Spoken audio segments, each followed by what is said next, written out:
It took me winning one of the biggest fitness shows on TV to find my purpose. But my message isn't about fame, celebrity, or even competition. It's about helping the next generation learn to move their bodies for joy and health, not just performance and trophies. Do you enjoy playing competitive sport? Lots of people don't. What if the reason so many people grow up hating fitness is that they thought that it was only for other people? Because for years we've sent a clear message, especially to kids, that if you're not fast, you're not lean, you're not a winner, then sport isn't for you. That's the gap that I want to bridge between competitive sport and inclusive fitness. I'm Amanda Warr, and in 2025, I won BBC's Gladiators. I applied for the show to be someone that I never saw growing up, a strong, visibly queer woman who didn't fit the traditional mould of feminine. I get asked all the time, are you a boy or a girl? I confuse a lot of people because I've got short hair, tattoos and muscles.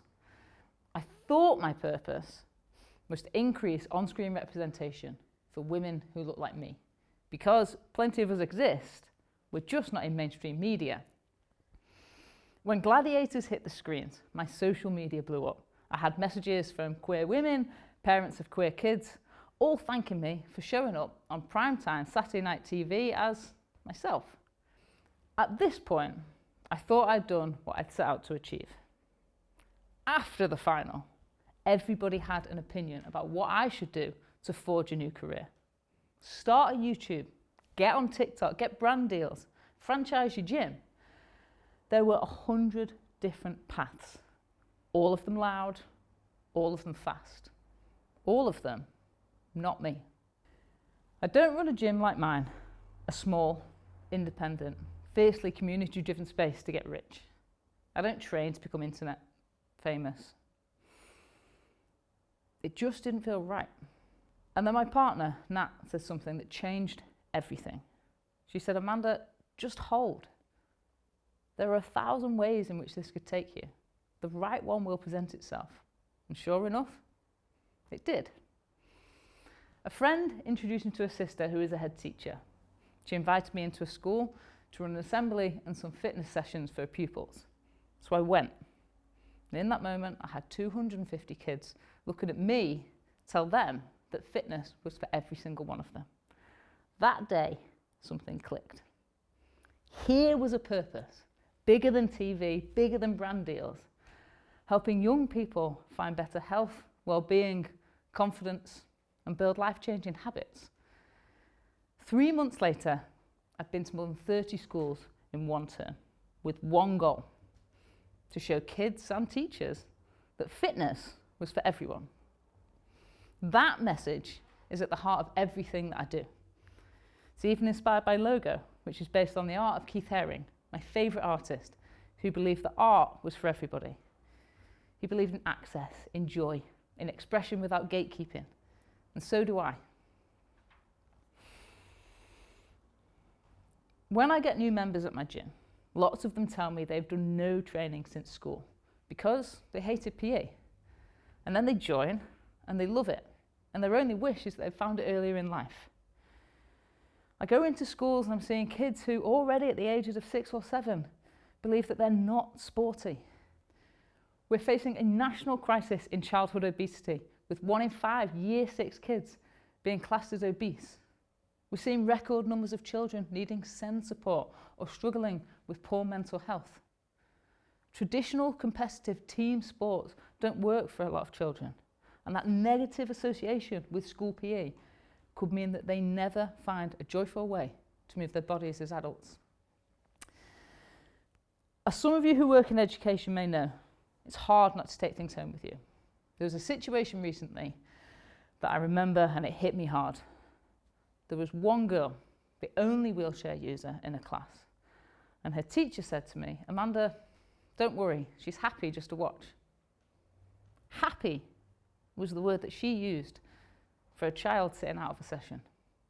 To me, that's unacceptable. No child should ever have to sit and watch, especially due to a disability. So, a few moments later, with some simple adaptations, we flipped it all around and she was training alongside her peers. And well, her face, to say she was beaming is an understatement. There is always a way to include every single child. Now, let me try something with you all here.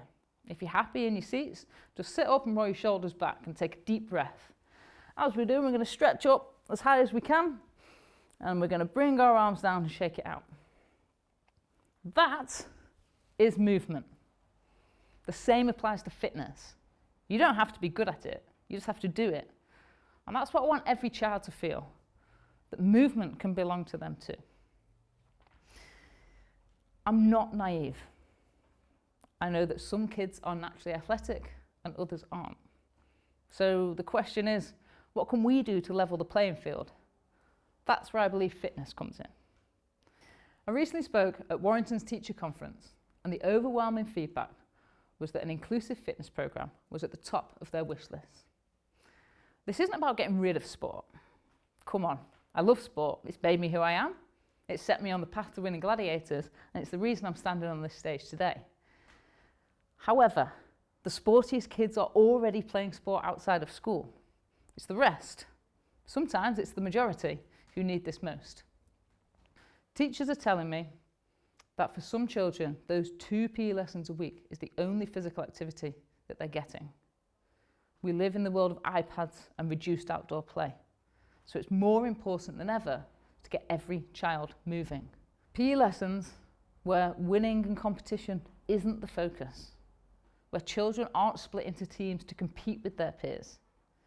This is about giving every child the opportunity to feel at home in their body and build a lifelong habit of moving with joy. I didn't plan for this to become my mission. It wasn't part of some clever career move. It just felt right. And now, I found my purpose. It came quietly, not through fame or followers, but through joy and through impact, through kids running up to me at the end of a session saying, "Amanda, I don't like PE, but that was fun." And it's moments like that which prove that I'm doing the right thing. Helping children build active habits for life.